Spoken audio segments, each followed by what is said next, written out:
नमस्ते दोस्तों, एस्ट्रोभूषण चैनल में आपका स्वागत है। हम बात कर रहे हैं वर्ष 2025 हर लग्न और राशि के लिए कैसा रहेगा। आज हम बात कर रहे हैं मीन लग्न या राशि के लिए साल 2025 कैसा रहने वाला है। इस साल को मैंने दो पार्ट में बांटा है। 30 मार्च तक यहाँ पे है और 1 मई से ये है। अप्रैल मंथ को हमने ट्रांजिशन फेज पकड़ी है। उस मंथ में क्या हो रहा है कि शनि ट्रांजिट कर रहे हैं और राहु केतु ऑलमोस्ट ट्रांजिट के फेज में जा चुके रहेंगे। तो अप्रैल में आपको थोड़ा वेट एंड वॉच ऑब्जर्व करना है आपके लिए क्या रिजल्ट्स मिल रहे हैं, क्योंकि ये जनरलाइज प्रेडिक्शन है। आपकी दशा आपके और अदर प्लैनेट्स के पोजीशन के हिसाब से रिजल्ट्स चेंज होते हैं। तो अप्रैल में आप थोड़ा वेट एंड वॉच कीजिए, फिर मई से आपको ये रिजल्ट्स मिलने चालू हो जाएंगे। ये सभी के लिए है। राशि आपकी जो है या लग्न जो है मीन है, तो ये जितने भी मीन लग्न है राशि वाले उन सभी के लिए है। दशाओं से और अदर प्लैनेटरी पोजीशन से जो है रिजल्ट्स में थोड़ा जो है वो कम या ज़्यादा हो सकता है। पहले 30 मार्च तक आपको क्या रिजल्ट मिलेंगे ये देखते हैं। देखिए, अभी राहु जो है मई तक, मिड ऑफ मई तक लग्न में चल रहे हैं। लास्ट 1 साल से इस राहु ने स्ट्रेस दिया है, और जैसे कि मैंने पहले भी, अगर आपने मेरे वीडियोस देखे होंगे, तो ये जो स्ट्रेस रहता है, राहु जो स्ट्रेस देता है वो ये रहता है कि लोग डायरेक्टली आपके मुंह पे बात करते हैं। जो चीज़ उनको अच्छी नहीं लगती है वो डायरेक्टली बात करते हैं। देखिए, अगर कोई इंसान आपके अंदर की कमियां या आपके लिए कुछ भी अगर बुरा भला कहता है, वो आपको सुधारने के लिए एक अपॉर्चुनिटी रहती है। तो राहु की वजह से क्या है कि लोग, सामने वाले लोगों ने आपको डायरेक्टली बात की होगी कि आपने उनके साथ ऐसा किया था, या वो चीज़ उनको अच्छी नहीं लगी थी, या आप इस जगह पे गलत थे, और वो चीज़ों ने आपको स्ट्रेस दिया होगा। गुरु तीसरे भाव में है। इस गुरु ने आपको फेम दिया होगा। आपकी लोगों में एक पहचान बनी होगी। बहुत सारे जो मेन लग्न वाले जो लोग हैं, बहुत सारे लोग या पॉलिटिशियंस हो सकते हैं, जो क्रीड़ा क्षेत्र में है, एचआर, मीडिया, एंटरटेनमेंट फील्ड में है, उन सभी के लिए इस गुरु ने फेम दिया होगा। यूट्यूबर्स है, उनका काफ़ी रुतबा इस टाइमिंग में बढ़ा होगा। लोगों ने उन्हें एक्नॉलेज किया होगा। लास्ट 1 साल से अभी भी गुरु मिड ऑफ मई तक है, आपके लिए वो योग चल रहे हैं। केतु सप्तम भाव में है। लाइफ पार्टनर को आप अंडरस्टैंड करने में मिस्टेक्स किए होंगे, अभी भी मिड ऑफ मई तक है। ये आपके लिए केतु इल्यूजन है, उसने उसका वो काम जो है वो किया होगा। पार्टनरशिप बहुत लोगों की ब्रेक हो गई होगी, या आपने जो जो अजम्पशंस किए थे कि इस पार्टनरशिप से मुझे ये लाभ होगा, वो नहीं हुआ होगा। शनि विदेश के स्थान में है, मार्च तक है, अभी भी 3 महीना, मोटा मोटी 3 महीना अभी बचा है। ये शनि ने लास्ट 2 साल में बहुत सारे मीन लग्न राशि वालों के लिए विदेश के योग बनाए होंगे। देखिए, आपकी जो दशाएं है उसके हिसाब से रिजल्ट्स चेंज होते हैं, बाकी प्लैनेटरी पोजीशंस के हिसाब से रिजल्ट्स चेंज होते हैं। लेकिन शनि ने बहुत सारे लोगों को विदेश के साथ कनेक्शंस जोड़े होंगे। विदेश में कोई फ्रेंड है, कोई रिलेटिव है, उनके साथ उनका मिलना जुलना संभव हो गया होगा, वो यहाँ आए होंगे।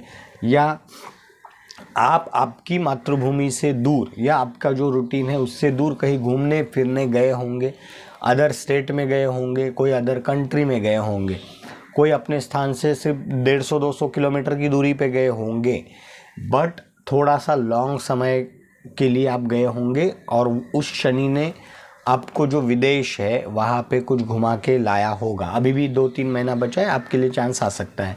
अब बात करते हैं 1 मई 2025 से क्या होने वाला है। देखिए, सबसे पहले 30 मार्च को शनि ट्रांजिट करेंगे, और वो शनि जो है अपनी राशि छोड़ के आपके लग्न में आ जाएंगे।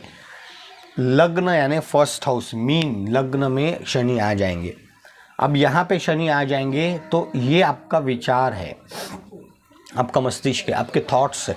यहाँ पे शनि का आना स्ट्रेस ज़रूर देगा, लेकिन आप विचार जो है, डिसीजन जो है वो सही ले पाओगे।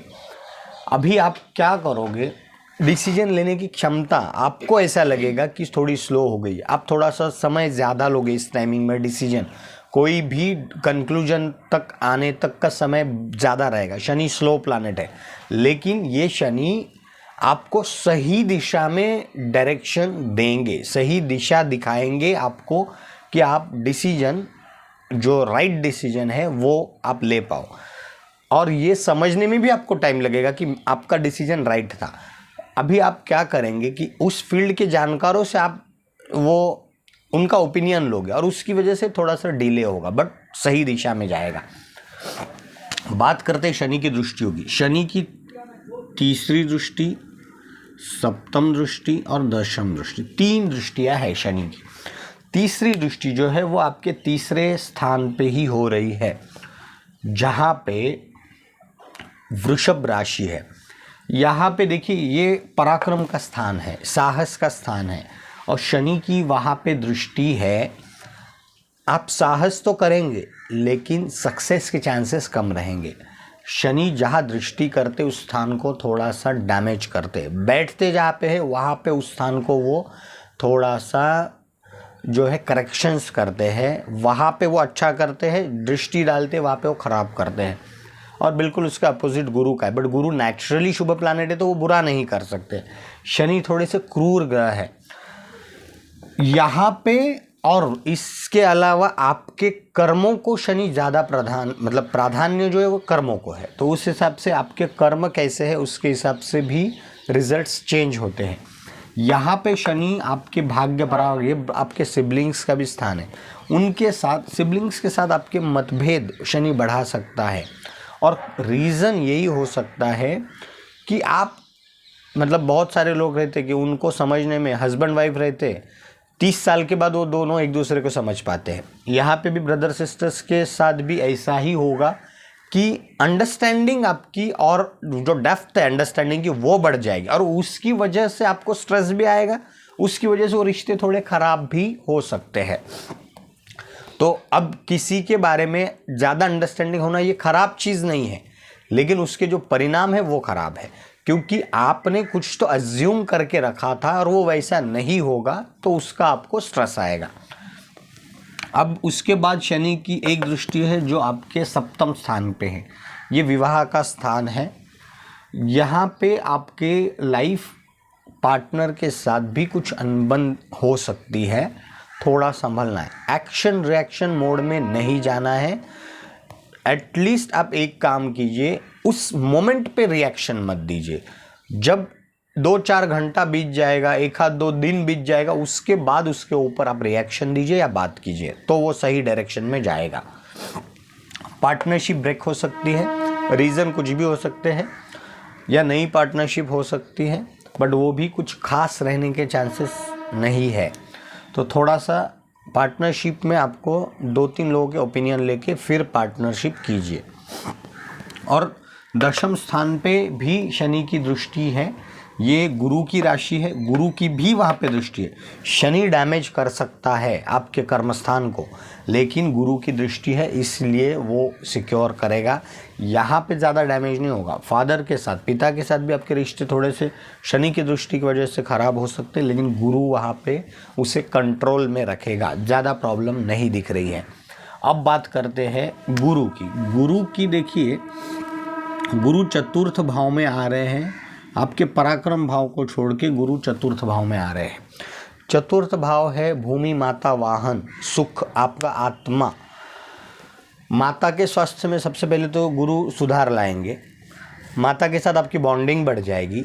भूमि या घर, आपको नए घर की प्राप्ति हो सकती है, पुराना घर है तो उसमें आप रिनोवेशन कर सकते हैं। बेसिकली आपका कंफर्ट जोन यहाँ पे गुरु बढ़ाएंगे। पुराना घर है तो आप उसी में कुछ रिनोवेशन कर सकते हैं, कुछ फर्नीचर कर सकते हैं, कोई नई प्रॉपर्टी खरीद भी सकते हैं, नई व्हीकल भी खरीद सकते हैं, कुछ ना कुछ यहाँ पे गुरु आपके साथ ज़रूर देगा। और ये सुख भाव है, सुखों में गुरु बढ़ोतरी करेंगे, आपका जो आत्मा है, मन है, वो शांत कर देंगे यहाँ पे गुरु। अब गुरु की दृष्टियों की बात करते हैं। गुरु की पंचम दृष्टि 1, 2, 3, 4, 5, 7 और 9, ये 3 दृष्टियाँ हैं। पंचम दृष्टि आपके अष्टम स्थान में हो रही है। 8वां जो स्थान है वो गुप्त रोग, गुप्त धन, गुप्त बीमारी, इन सब का है। देखिए यहाँ पे पैतृक संपत्ति आपके लिए कुछ ऑप्शंस आ सकते हैं या अपॉर्चुनिटी आ सकती है। अब पैतृक संपत्ति या गुप्त धन ये ऐसी चीज़ें जो आपको नहीं पता है, कहीं ना कहीं कुछ पुरखों का कुछ आपको मिल सकता है, आपको उसके पीछे नहीं भागना है। अगर आपके नसीब में होगा तो गुरु आपको वो दिला के रहेंगे। ऑकल्ट साइंस में आपकी रुचि बढ़ेगी, आप ज्ञान अर्जित करने की ओर आपका जो है लगाव बढ़ जाएगा। आप वो ज्ञान जो है गुप्त विद्याओं का और सही दिशा में भी लेने की आप कोशिश करोगे। मंत्र तंत्र उन चीज़ों में आप न जाके हुए, अंधश्रद्धाओं को छोड़ते हुए असली ज्ञान साइंटिफिक तरीके से लेने की आप कोशिश यहाँ पे करोगे। अगला 1 साल, मई के बाद से 1 साल, तो वो भी आपके लिए अच्छा है। छोटी मोटी बीमारी आपको उजागर हो सकती है, आप उससे रूबरू हो जाएंगे क्योंकि थोड़ी तकलीफ होगी लेकिन रिजोल्यूशन भी होगा। छोटी मोटी बीमारी, डरने की आवश्यकता नहीं है। और गुरु जो है आपका दशम स्थान यानी कर्म स्थान को भी देख रहे 7वीं दृष्टि से। कर्म स्थान पे शनि की दृष्टि थी लेकिन उसको गुरु कंट्रोल कर रहे हैं, जो मैं पहले भी बता चुका हूँ कि इस कंट्रोल की वजह से आपका कर्मस्थान सिक्योर है, डरने की आवश्यकता आपको नहीं है।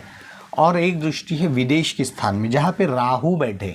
देखिए राहु विदेश के योग बना रहा है बहुत सारे मीन लग्न और राशि वालों के लिए, और गुरु वहाँ पे बैठने की वजह से गुरु राहु कॉम्बिनेशन अच्छा नहीं है। हालांकि यहाँ पे गुरु की दृष्टि है, स्टिल आपको शंकर भगवान की आराधना करनी चाहिए, शंकर भगवान के शरण में आपको रहना चाहिए तो आपके लिए। और विदेश के लिए एक चीज़ हमेशा याद रखिए, अब राहु की बात करते हैं। विदेश के स्थान में राहु है, आपको डॉक्यूमेंट्स की क्लैरिटी करके जाना ज़रूरी है। कोई भी डॉक्यूमेंट्स है वो आप जहाँ भी दे रहे हैं, कहीं पे आप साइन कर रहे हैं, पढ़ के साइन कीजिए, अदरवाइज़ राहु आपको ट्रबल दे सकते हैं। थोड़ा सा संभल के करना ज़्यादा ज़रूरी है। ये विदेश का स्थान है, राहु भी एक विदेशी प्लैनेट है, तो फॉरेन में जाने के नेक्स्ट 1.5 साल आपके लिए, बहुत लोगों के लिए योग संभव हो रहे हैं। केतु आपके 6ठे स्थान में है, ये आपका खास करके नौकरी वाले लोगों को संभल के रहने की आवश्यकता है। केतु आपका जॉब खा सकते हैं। एक तो उसके ऊपर किसी ग्रह की दृष्टि भी नहीं है, तो थोड़ा सा ध्यान देना बहुत ज़्यादा ही ज़रूरी है। खास करके आप जॉब खुद छोड़ सकते हैं, तो एक काम करना है कि खुद ने जॉब नहीं छोड़ना है। आप लालच में आके या आप उस इल्यूजन में जाके कि इस जॉब से अच्छा वो जॉब है, ऐसे चक्कर में, या इस जॉब से तो अच्छा मैं बिजनेस करूँ, उस चक्कर में आपका जॉब जा सकता है और फिर आपके हाथ में कुछ भी नहीं रह सकता है, बाद में आपको मिलना बहुत डिफ़िकल्ट जाएगा। केतु उस तरह से थोड़े से आपको जो है वो सही पोजीशन नहीं है। आपके जो मामा या मामा के उधर के, जो मम्मी के उधर के जो लोग हैं, उनके साथ भी केतु रिश्ते ख़राब कर सकते हैं, थोड़ा सा ध्यान देना ज़रूरी है। बहुत सारे लोग इस चीज़ के साथ रिलेट भी नहीं कर पाएंगे, लेकिन केतु जैसे ही वहाँ पे आ जाएंगे, उनके साथ पहले तो आपका मतलब मिलना जुलना संभव हो जाएगा और उसके बाद वो रिश्ते अगेन ख़राब होना भी चालू हो जाएगा बिकॉज ऑफ मिसअंडरस्टैंडिंग्स। तो थोड़ा सा आपको एक्शन रिएक्शन में मत जाइए, ओपिनियंस मत दीजिए, तो ये केतु सही रहेंगे। ओवरऑल देखा जाए तो शनि गुरु अच्छी पोजीशन में है, राहु भी ठीक है, केतु थोड़ा सा खराब पोजीशन में है। तो मीन लग्न और राशि के लिए साल का 2025 जो है वो सबसे अच्छा अगर है, तो आगे के 2-2.5 साल में उनको कुछ अगर करना है तो अच्छे डिसीजन वो ले सकते हैं। घर और प्रॉपर्टी खरीदने के भी योग है उनको मई के बाद से अगला 1 साल। अगर दशाएं आपकी सही है तो डेफिनेटली आपके साथ ये सब होके रहेगा। अगर अभी तक आपने मेरे चैनल को सब्सक्राइब नहीं किया तो सब्सक्राइब कीजिए, लाइक कीजिए, शेयर कीजिए। Thank you very much.